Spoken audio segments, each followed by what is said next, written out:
चलिए, इसी बात को लेकर हमने देखा है कि लगातार विपक्षी दलों की तरफ से अब क्या ऐसी सिचुएशन आ खड़ी है कि अब इसे अपोज भी नहीं कर सकते, क्योंकि वो अपने आप को ऐसी पोजीशन में नहीं देखना चाहते कि आखिरकार आने वाले चुनावों में उन्हें बैकफायर हो सके, ये आखिरकार अगर मूव है, अगर ऐसे वो अपोज करते हुए नजर आए। अब वहीं पे अगर भाजपा के बारे में बात करें तो उन्होंने अपनी जो पोजीशन है, जितनी पॉलिटिकल पार्टीज है, वो उनको याद दिलाते हुए नजर आए, चाहे वो आरजेडी का स्टैंड हो, चाहे वो समाजवादी पार्टी का स्टैंड हो, क्योंकि उन्होंने जब 2010 में जब ये बिल पेश किया गया था राज्यसभा में, तब इसे अपोज किया गया था, विरोध किया था सीधे तौर पे ये कहकर कि ये सिर्फ जो ऊपरी हिस्सा है, जो जनरल कैटेगरी की महिलाएं, उनके लिए ही सिर्फ ये अफ्लुएंट फैमिलीज के लिए उन्हें बेनिफिट करेगा, लेकिन जो पिछले तबके से जो महिलाएं आते हैं उन्हें इक्वल रिप्रेजेंटेशन नहीं मिलेगा।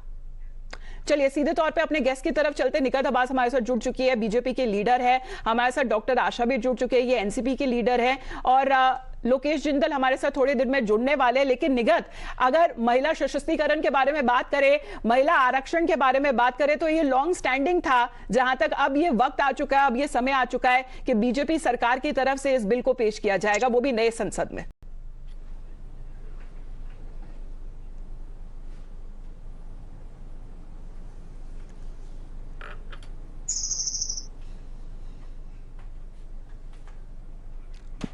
निगत, आपको मेरी आवाज आ रही है? जी, अभी आ रही है मुझे। जी निगत, गुड मॉर्निंग। मैं ये पूछना चाह रही थी कि महिला सशक्तिकरण की तरफ एक बड़ा कदम आगे लेते हुए नजर आ रही है सरकार। देखिए, मुझे लगता है कि अभी तो बिल पर अगर चर्चा होती है और वाकई विमेन्स रिजर्वेशन बिल लोकसभा और राज्यसभा में आता है, तो मुझे लगता है ये सरकार की और हमारे देश की बहुत बड़ी एक अचीवमेंट होगी, जिसको आगे लेने की जरूरत है। महिला सशक्तिकरण का बहुत बड़ा उदाहरण होगा, पर हमें, मुझे लगता है, अभी एक ऑफिशियल स्टेटमेंट का इंतजार करना चाहिए, क्योंकि अभी तक कोई ऑफिशियल स्टेटमेंट इस पर आई नहीं है। बात यहाँ होती है कि जो विपक्ष लगातार विमेन रिजर्वेशन पर क्रेडिट लेने की कोशिश कर रहा है और कांग्रेस पार्टी लगातार कह रही है कि ये तो हमारा छोटा बच्चा, it is our baby.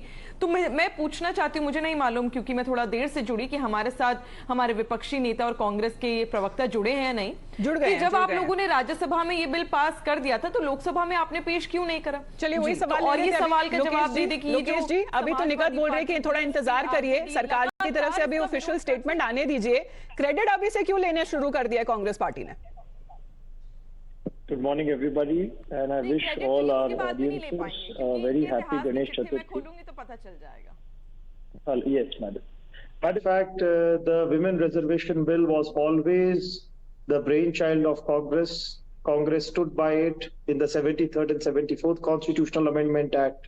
In 2009, Congress had proposed 112th Constitutional Amendment Bill, whereby we aimed at increasing the reservation of women in local bodies to 50%.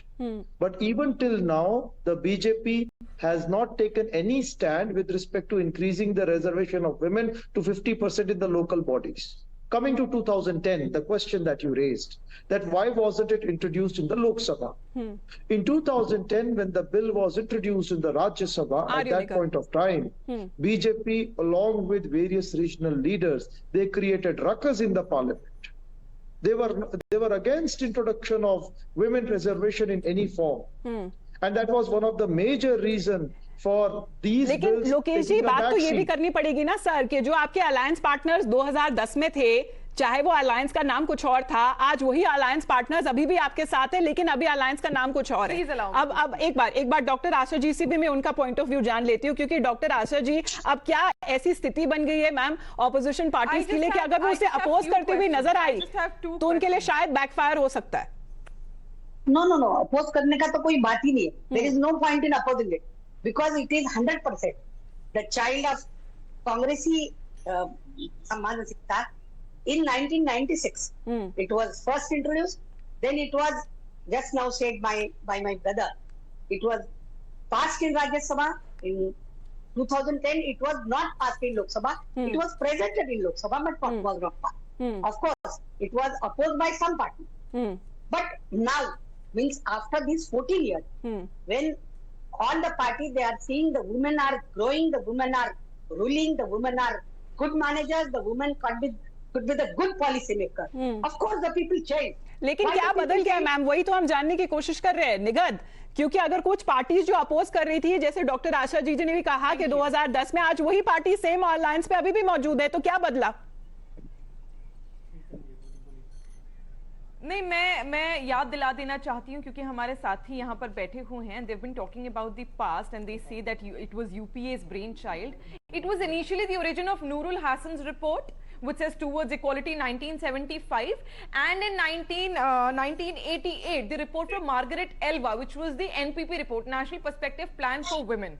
Now, despite of the fact it was submitted to Rajiv Gandhi's Sarkar then, despite of the fact that Rajiv Gandhi ji had 400 MPs and there was a year for the elections to be contested, despite of that, Rajiv Gandhi did not take any cognizance of that report, did not had a discussion on that report. He kept sitting.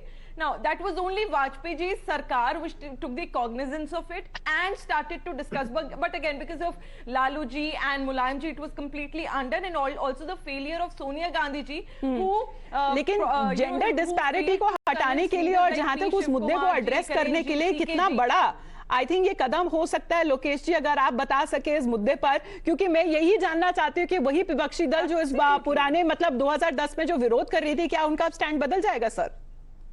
Yes, my co-panelist अरे is उससे पहले तो absolutely Rajiv right. Gandhi ji की सरकार में भी इस पर बैठे रहे, 400 एमपीस थे, उसके बावजूद आपने इसका कॉग्निजेंस नहीं लिया. लेकिन 13 साल बाद क्या बदला लोकेश जी?